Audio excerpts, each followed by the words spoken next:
Increase చేసుకున్న ఇన్కమ్ని investment అనేది ఎలా చేయాలి? చేయకపోతే అంత వేస్ట్ మళ్ళీ అంటే చేసుకునే ఇన్కమ్ అంతా కూడా వేస్టే కదా. వేస్ట్. సో జనరల్గా ఇన్వెస్ట్మెంట్ అంటే జనాల ప్రకారం ఏంటంటే, ఒకటి ఫ్యూచర్ కోసం మనం ఇన్వెస్ట్మెంట్ అనేది చేస్తుంటాం, education or marriage or whatever. రెండోది అసెట్స్ కొనడం కోసం, ఇల్లు, plot or car, home, whatever related. ఇంకోటి కొంతమంది రిటైర్మెంట్ కోసం ఇన్వెస్ట్మెంట్ చేస్తుంటారు, ఇంకొంతమంది ట్యాక్స్ సేవ్ చేయడం కోసం కూడా ఇన్వెస్ట్మెంట్ చేస్తున్నారు అనమాట. సో ఇన్వెస్ట్మెంట్ అనేది గోల్ ఏముండాలి అసలు? ఇన్వెస్ట్మెంట్ గోల్ అంటే ఏంటంటే, వాట్ ఎవర్ మార్కెట్లో ఇన్ఫ్లేషన్ ఏదైతే వస్తుందో ఆ ఇన్ఫ్లేషన్ని బీట్ చేసేదే ఇన్వెస్ట్మెంట్ గోల్ ఉండాలి. అంతేగాని ఇప్పటిదాకా చెప్పిన వాటి రిలేటెడ్ గోల్ ఉండొద్దు అనమాట. ఎందుకంటే ఇప్పటి వరకు చెప్పినది ఏదైతే ఉంటుందో అవి ట్యాక్స్ కట్టడం కోసము, ట్యాక్స్ సేవ్ చేయడం కోసం, ఇవన్నీ 5 to 10% లోపలనే వస్తాయి అనమాట. సో దాని ప్రకారం మన రెవెన్యూ అనేది ప్రోగ్రెస్ కాదు. ఇన్ఫ్లేషన్ ఎంత ఉంటుందని అనుకుంటున్నారు మీ ప్రకారం అంటే చెప్పండి. జనరల్గా మీకు ఎవ్రీ ఇయర్ ఇన్ఫ్లేషన్ పెరుగుతూ పర్సంటేజ్ ఒక 5 to 10%. ఎవ్రీ ఇయర్ 5 to 10% అనేది ఇన్ఫ్లేషన్ అనేది పెరుగుతుంటుంది అనమాట. సో ఈ ఇన్ఫ్లేషన్ని ఎవరైతే బీట్ చేసే ఇన్కమ్ని పెంచుకుంటారో బాగుంటుంది. ఇప్పుడు ఇన్ఫ్లేషన్ అంటే ఏంటో చాలామందికి తెలియదు. ఇన్ఫ్లేషన్ అంటే ఏంటి అని అంటే, వాట్ ఎవర్ ప్రైస్కి ఈరోజు మనం కొన్నామో, ఓకే, అసెట్స్ కాదు, లయబిలిటీస్. వాట్ ఎవర్ ప్రైస్కి ఈరోజు మనం కొన్నామో నెక్స్ట్ ఇయర్కి వచ్చేసరికి ఆ ప్రైస్ అనేది వాట్ ఎవర్ ఉన్నదో అంతకు ఉండదు, ఇంకా పెరుగుతుంది. 100 రూపాయలు కొన్న వస్తువు ఇప్పుడు 100 రూపాయలు ఉండదు. మళ్ళీ ఒక 2-3 నెలల తర్వాతనో ఒక సంవత్సరం తర్వాతనో ఆ 100 రూపాయల వాల్యూ కాస్త 110 రూపాయలది అవుతుంది అనమాట. ఓకే, సో అందుకోసం ఇన్ఫ్లేషన్ పైన మనం డబ్బులు అనేది ఖర్చు పెట్టొద్దు. దీనికి కొన్ని ఎగ్జాంపుల్స్ కూడా నేను చెప్తుంటాం అనమాట. For an example, monthly income ఒక 25,000 రూపాయలు అనుకుందాం, ఎక్స్పెన్సెస్ 20,000 రూపాయలు అనుకుందాం, సేవింగ్ ఎంత 5,000 రూపాయలు అవుతుంది. ఇప్పుడు నెక్స్ట్ మంత్ వచ్చేసరికి పెట్రోల్ ధరలు పెరిగిపోయినాయండి. అప్పుడు 500 రూపాయలు పెరిగింది అంటే ఈయన సేవింగ్ 4,500. మళ్ళీ ఇంకా 2 నెలలు అయిన తర్వాత వేరే ధరలు కూడా పెరిగినాయి, అప్పుడు ఈయన సేవింగ్ 4,100 అయిందనమాట. అంటే ఇక్కడ ఏమవుతుందంటే, ధరలు పెరిగినప్పుడల్లా మన సేవింగ్ అనేది తగ్గిపోతుంది. అంటే ఇన్ఫ్లేషన్ మన సేవింగ్ని తినేస్తుంది అన్నట్టు అర్థం అనమాట. సో అందుకోసం ఇన్ఫ్లేషన్ని బీట్ అనేది మనం చేసేటట్టు ఇన్వెస్ట్మెంట్ చూసుకోవాలి. ఎగ్జాంపుల్, మీకు 1,00,000 రూపాయలు మీ దగ్గర ఉన్నాయి, ఓకే, 3 ప్లేస్లు ఉన్నాయి. ఒకటేమో ఫ్యూచర్ ఇన్వెస్ట్మెంట్ కోసం చేయడం, రెండోదేమో ఏదైనా మంచి ఎప్పటి నుంచో ఒక కంట్రీకి వెళ్ళాలనుకుంటున్నా, 1,00,000 రూపాయలు పెట్టి వెళ్ళిపడేస్తాను ఒక కంట్రీకి వెళ్ళడం. రెండోది వచ్చేసి ఒక సోఫా ఎప్పటి నుంచో ఇంట్లో లేదు, ఒక సోఫా ఉంటే బాగుంటుంది అని అనుకుందాం. సో మూడిట్లో ఏదో ఒకటి ఇన్వెస్ట్మెంట్ చేసిరని అనుకుందాం. ఇప్పుడు చెక్ చేసుకుందాం అనమాట. మీరు ఒక ప్లేస్లో ఇన్వెస్ట్మెంట్ చేశారు కదా, అది 10% చొప్పున రిటర్న్ వచ్చిందంటే 1,64,000 అయింది. ఇది మంచిదే. సోఫా పైన కొంతమంది ఇన్వెస్ట్మెంట్ చేశారు, వాళ్ళది ఎంత అయింది తెలుసా? అంటే ఆల్మోస్ట్ ఒక 1,90,000 అనేది ఆ సోఫా వాల్యూ అనేది అయ్యిందని అనుకుందాం. ఓకే, అంటే for an example, investment wrong ప్లేస్లో చేస్తే, అది ఒక ట్రిప్కి ఎక్కడైనా వెళ్తే ఆ ట్రిప్ అనేది 2,10,000 రూపీస్ అయింది. ఓకే, అంటే 2,10,000 రూపీస్ అంటే ఫర్ అన్ ఎగ్జాంపుల్, ఇప్పుడు ట్రిప్కి మీరు అంత ఖర్చు పెట్టి వెళ్ళారు, ఒక సంవత్సరం 2 సంవత్సరాలు అయితే దాని కాస్ట్ 2,10,000 పెరిగిపోతుంది ఇంకా.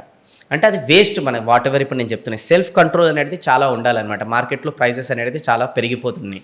ఇంకా విడమర్చి కామన్గా చెప్తా, ఇంకా కామన్గా అయితే మీకు అర్థమవుతుంది. ఒక 100 రూపాయలు ఒక పర్సన్కి వచ్చినాయి, ఓకే, 40 రూపాయలు బేసిక్, అదర్స్ ఖర్చులు వచ్చేసి 30 రూపాయలు, ఎడ్యుకేషన్కి వచ్చేసి 20 రూపాయలు, మెడికల్కి ఏం సేవ్ చేయలేదు 0, అండ్ దాని తర్వాత టోటల్ 90 రూపాయలు అనేది నా ఖర్చులోకి పోయింది, 10 రూపాయలు మిగిలింది, 10 రూపాయలు సేవింగ్ పోయింది అనమాట. ఇంకా 2-3 నెలల తర్వాత చూస్తే ఈ బేసిక్ కాస్త 42 రూపాయలు అయింది, అదర్స్ కాస్త 33 రూపాయలు అయింది, ఎడ్యుకేషన్ కాస్త 23 రూపాయలు అయింది, ఎడ్యుకేషన్ 0, టోటల్ 99 అయింది, అండ్ సేవింగ్ 1 రూపాయి అయింది. అంటే డే బై డే ఇన్ఫ్లేషన్ అనేది పెరిగిపోతుంది. సో ఇన్ఫ్లేషన్ 5 to 10% అనేది ఇట్లా పెరిగిపోతుంది. కాబట్టి ఈ 5 to 10%ని బీట్ చేసే దగ్గరనే మనం ఇన్వెస్ట్మెంట్ అనేది చేయాలి. మరి అట్లాంటివి ఏమైనా ఉన్నాయంటే ఉన్నాయి. First of all, whatever ఇన్ఫ్లేషన్ని బీట్ చేయాలంటే క్యాష్ ఏదైతే ఉంటుందో కదా, ఇంట్లో పెట్టుకోవద్దు. ఎందుకంటే ఒక పర్సన్ క్యాష్ అనేది ఏదైతే ఉందో, వాళ్ళకి మన్మడు పుట్టంగానే ఇంట్లో వెళ్ళేసి ఒక బీరువాల్ అనేది 10 లక్షలు పెట్టిండు అనమాట.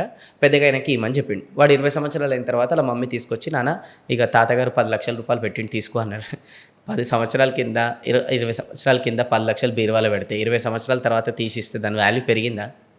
గట్లుంది. క్యాష్ నోట్లు కూడా మారిపోయింటాయి. క్యాష్లు ఇంట్లో దగ్గర పెట్టుకోవద్దు అనమాట. ఇంటి దగ్గర పెట్టుకుంటే దాని అర్థం ఏంటంటే, ఒక సామెత అప్పుడు ఉంది కొటేషన్, బంగారు కోడి ఏదైతే ఉందో, లేదంటే బంగారు బాత్ ఏదైతే ఉందో, గుడ్లు పెడుతుంది బంగారు గుడ్లు, లోపల ఎన్ని ఉన్నాయని చంపేస్తారు కదా. క్యాష్ ఇంట్లో పెట్టుకుంటే మీ మనీని చంపేసినట్టే. సో అందుకోసం ఇంట్లో అస్సలు పెట్టుకోవద్దు. ఎక్కడో ఒక దగ్గర మనం ఇన్వెస్ట్మెంట్ అనేది చేస్తుండాలి.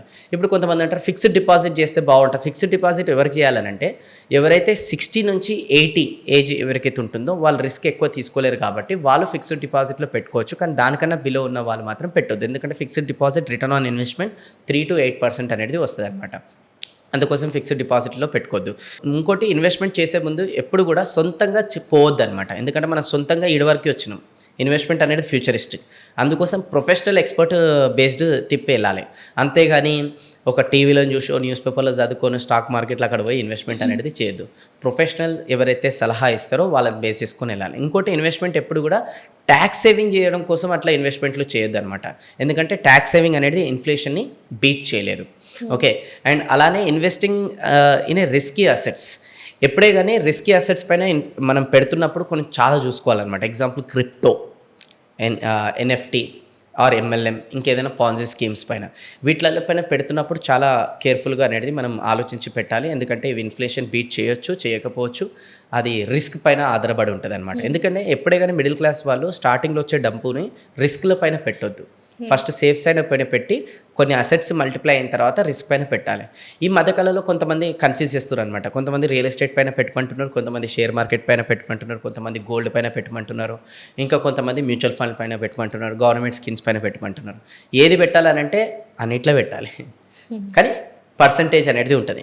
దాని ప్రకారం పెడితే చాలా బాగుంటుంది. ఎందుకంటే ప్రతిదీ కూడా ప్రోస్ అండ్ కాన్స్ ఉంటాయి అనమాట. పాజిటివ్ ఉంటుంది, నెగిటివ్ ఉంటుంది. అవి చెక్ చేసుకొని ఆ నాలెడ్జ్ తగ్గట్టే గేమ్ ఆడాలి. ఫైనాన్షియల్ మేనేజ్మెంట్ అనేది ఇట్స్ గేమ్. సో ఆ గేమ్ ఎప్పుడు మనం విన్ అవుతామంటే దాని పట్ల నాలెడ్జ్ మనకు ఉన్నప్పుడే మనం విన్ అవుతాం అనమాట.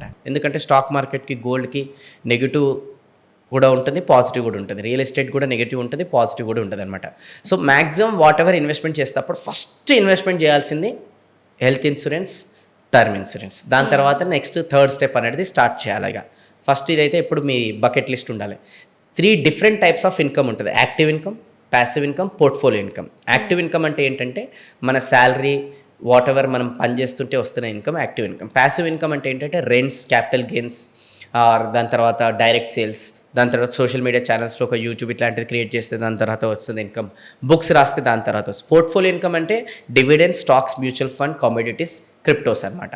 ఓకే, సో ఈ విధానంగా ఫస్ట్ డివైడ్ అనేది మనం చేసుకోవాలి. సో మరి ఇప్పుడు ఇన్వెస్ట్మెంట్ అనేది దేంట్లో వేస్తే బాగుంటుంది అని అంటే దానికన్నా ముందు మాస్టరింగ్ ద మనీ గేమ్ అర్థం చేసుకుందాం మనం. అంటే నెలకి ఒక పర్సన్ ఇంత ఇన్కమ్ సంపాదిస్తే ఎట్లా డివైడ్ చేసుకోవాలి, ఇన్వెస్ట్మెంట్కి ఎంత డివైడ్ చేయాలి, దాని తర్వాత ఇన్వెస్ట్మెంట్ స్ట్రాటజీస్ అనేది ఇంకా డీటెయిల్గా చెప్పేస్తాను, అయిపోతుంది. లాస్ట్కి వచ్చేసినాం, క్లైమాక్స్ మిస్ చేస్తే అంత పోయినట్టే ఇక మీరు. సో వీలైతే ఇక్కడ పేపర్ పెన్ పైన అప్పటి నుంచి రాసుకుని ఇప్పుడనేది రాసుకోవాలి. ఫస్ట్ పాయింట్ రాసుకోండి, investing for growth. What ever every month మనకి అమౌంట్ వస్తుందో కొంచెం పోర్షన్ ఇన్వెస్టింగ్ ఫర్ గ్రోత్ పెట్టాలి. రెండోది సేవింగ్ ఫర్ కేర్, కొంచెం పోర్షన్ సేవ్ చేసుకోవడం కోసం పెట్టుకోవాలి. మూడోది నెసెసిటీ ఫర్ లైఫ్ స్టైల్, అంటే మన వాట్ ఎవర్ నెల ఖర్చులు ఉంటాయో వాటిపైన. నాలుగోది enjoying for experiencing the world, అంటే ట్రావెలింగ్ కోసం, రెస్టారెంట్, ఫుడ్, మూవీస్, గ్యాడ్జెట్స్ వాటి కోసం.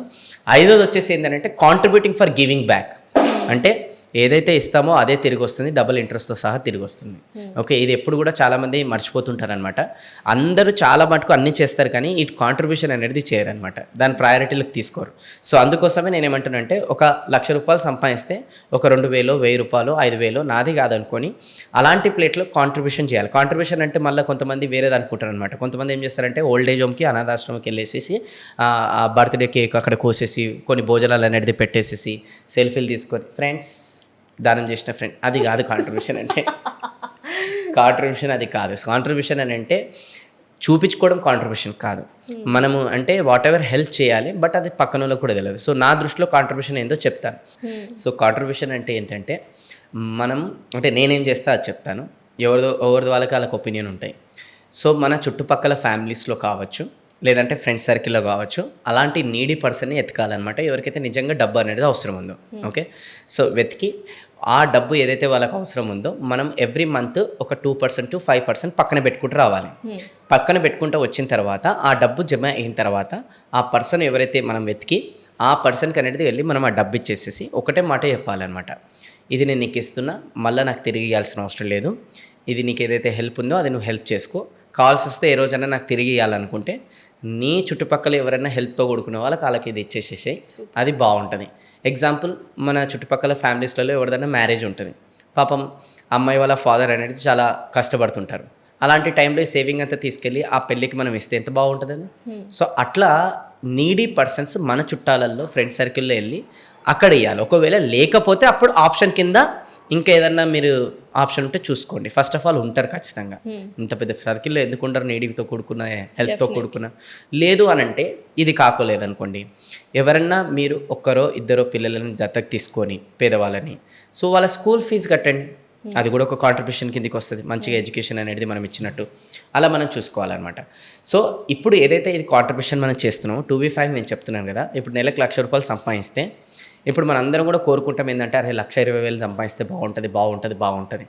ఈ 1,20,000లో 20,000 ఎక్స్ట్రా ఏదైతే మన అకౌంట్లో పడాలో రావాలో లేదంటే మల్టిప్లై కావాలనంటే ఈ కాంట్రిబ్యూషన్ చేయడం ద్వారా తిరిగి మన జీవితంలోకి ఎట్ల నుంచి అన్న వస్తుంది అది డెఫినెట్లీ. కానీ ఆ 1,00,000 అట్లనే ఉండిపోవడానికి కారణం ఏంటంటే మనం ఏది తిరిగి ఇస్తలేము ఈరోజు. ఓకే, ఈరోజు మనం భూమి పైనకి వచ్చినాం, ఎంత నేచర్ అనేది మనకు తిరిగి ఇచ్చింది. ఈరోజు గాలి ఇస్తుంది, దాని తర్వాత వాటర్, ఓకే, భూమి, ఇవన్నీ ఇస్తున్నప్పుడు మనం ఏదైనా తిరిగి ఇస్తున్నామా? తిరిగి ఇచ్చేది ఏదంటే ఇదన్నా ఇవ్వాలి కనీసం.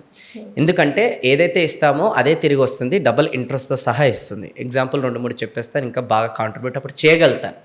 ఒకటి, శ్రీకృష్ణుడు ఎవరైతే ఉన్నారో చిన్నప్పుడు ఉన్నప్పుడు వాళ్ళ సిస్టర్కి ఏలు అనేది శ్రీకృష్ణుడికి ఏలు అనేది తెగుతుంది అనమాట. అప్పుడే ఒక సిస్టర్ వచ్చేసి శారీ చెప్పేసి కట్టుకడుతుంది. అప్పుడు ఆయన ఒక మాట అంటాడు, సిస్టర్ ఫ్యూచర్లో ఎప్పుడైనా సరే మీకు ఒక హెల్ప్ వచ్చినప్పుడు నేను ఈ దారంతో సహా తిరిగి ఇస్తాను. ద్రౌపది వస్తువుని తిరిగి ఇచ్చేసిండు. రెండోది వచ్చేసి ఒక లేడీ ఏం చేస్తుందనంటే రోజు అందరి ఇంట్లల్లో అనేది ఏదైతే ఫుడ్ వండుకొని తింటుంటారో ఈమె ఇంట్లో పెట్టుకొని ఉంది ఫుడ్. దాని తర్వాత ఒక పర్సన్ వచ్చిండు, ఆయనకు ఆ ఫుడ్ అనేది ఇచ్చేసింది అనమాట. సో ఒక అబ్బాయి అన్నాడు అనమాట, గురూజీ ఈ ఆకాశం ఎప్పుడు ఇట్లనే ఉంది కింద పడదారంటే ఆ లేడీ తన ఫుడ్ కూడా ఏదైతే ఉందో తన కోసం కాకుండా ఆకలితో వచ్చిన వాళ్ళకి పెట్టింది కదా, ఇట్లాంటి మంచోళ్ళు ఉన్నంతకాలం ఆకాశం కింద పడదు అన్నారు. సో ఖచ్చితంగా వాట్ ఎవర్ ఏదైతే ఉందో డబల్ ఇంట్రెస్ట్తో సహా తిరిగి వస్తాయి. ఇది చాలా సొసైటీలో ఉంది. ఇంకోటి కూడా ఉందండి, చీట్ చేసి తీసుకుంటే డబల్ ఇంట్రెస్ట్తో సహా కూడా పోతుంది అనమాట. అది కూడా చూసుకోవాలి, రెండు చూసుకోవాలన్నమాట ఇక్కడ. సో అందుకోసం కాంట్రిబ్యూషన్ చేయండి. 1000 500 పర్లేదు, తక్కువ సంపాదిస్తే 100-200 పర్లేదు, చెయ్యాలన్నమాట. ఖచ్చితంగా చేయాలి, చూసుకోవాలని. ఇక లాస్ట్ వచ్చేసి లెర్నింగ్ ఫర్ గ్రోత్. అంటే వాట్ ఎవర్ ఇన్కమ్ మనం సంపాదిస్తున్నామో మనం లెర్నింగ్ కోసం కూడా కొంచెం ఖర్చు పెట్టుకోవాలి. ఇప్పుడు కొంతమంది స్కూల్ కాలేజీలో మస్తు నేర్చుకున్నాం కదా, అన్నీ మస్తు చదివినాం కదా, ఇప్పుడు మళ్ళీ పెద్దగా అయిపోయినాం కదా, ఇప్పుడు ఏం చదువుకుంటాం మేము, మా ఫీల్డ్ ఏముంటుంది అని చెప్పేసి కొంతమంది అనుకుంటారు. చూడండి, learning process the never ending process. తెలుసుకుంది గోరంతా, తెలుసుకోవాల్సింది కొండంత. మనిషి పోయేటప్పుడు కూడా కొత్త విషయం నేర్చుకుని పోతాడంట. సో అందుకోసం లెర్నింగ్ ప్రాసెస్ అనేది నెవర్ ఎండింగ్ అనమాట. లెర్న్ తర్వాత ఎల్ తీసేయండి, earn. So keep on learning, keep on earning, keep on growing అనమాట. సో అందుకోసం నేను ఏం రిక్వెస్ట్ చేస్తున్నానంటే ఒక ₹1,00,000 సంపాదిస్తే అది ₹1,50,000 కావాలి అనుకుంటే దాని తగ్గట్టు మన పైన ఇన్వెస్ట్మెంట్ వేసుకొని చేసుకోవాలి. ఇప్పుడు అనొచ్చు ఎక్కడ ఇన్వెస్ట్మెంట్ చేయాలి అని అంటే చూడండి, ఆస్క్ బేస్లో ఇన్వెస్ట్మెంట్ చేయండి. ఏ ఫర్ యాటిట్యూడ్, మన మైండ్ సెట్ చేంజ్ చేసుకోవడానికి ఇన్వెస్ట్మెంట్ చేయాలి. ఎస్ ఫర్ స్కిల్, మన స్కిల్స్ పెంచుకోవడానికి ఇన్వెస్ట్ చేయాలి. నాలెడ్జ్, ఏదైతే చేస్తున్నామో అలా ఇంకా టెక్నికల్గా ఎలా ప్రోగ్రెస్ కావాలి అని చెప్పేసి ఆ నాలెడ్జ్ పైన కూడా ఇన్వెస్ట్ చేయాలి. వెళ్తే దేవుడే దొరుకుతాడంట. లెర్నింగ్కి సంబంధించిన ఆప్షన్స్ దొరుకుతాయి. నేర్చుకోవాలని తపన ఉండాలి లోపల, అంతే.